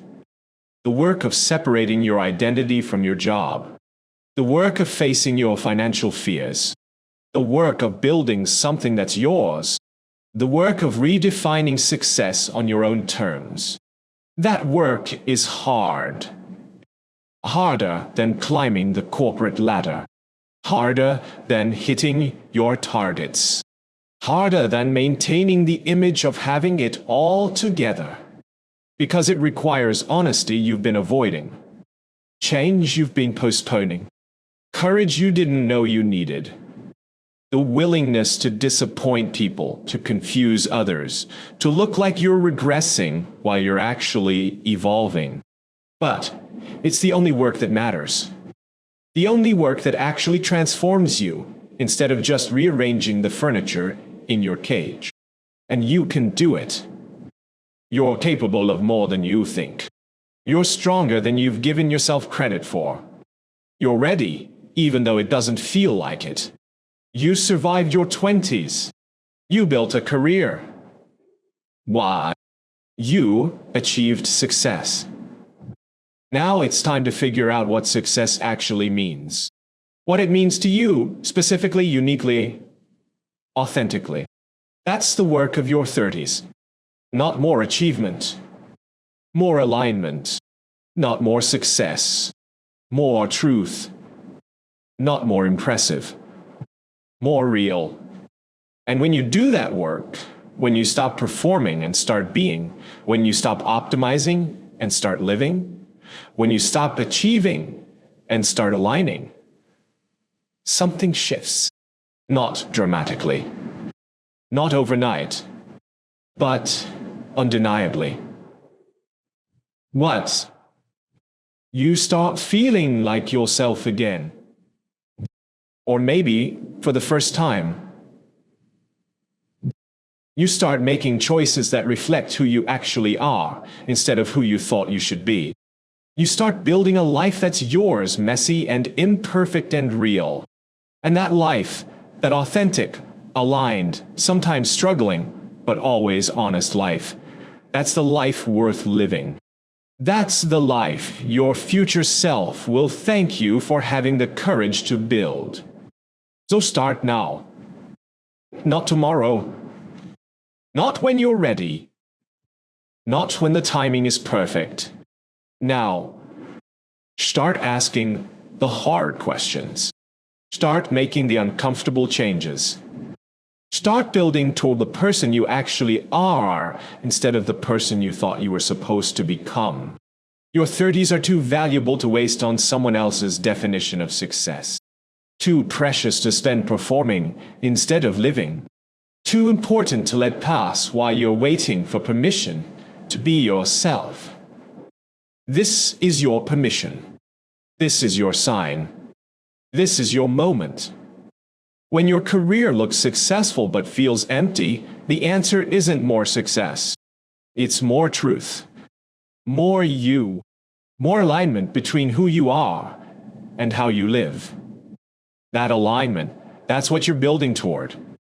Not perfect, not impressive, just real, just honest, just yours. And that's more than enough. That's everything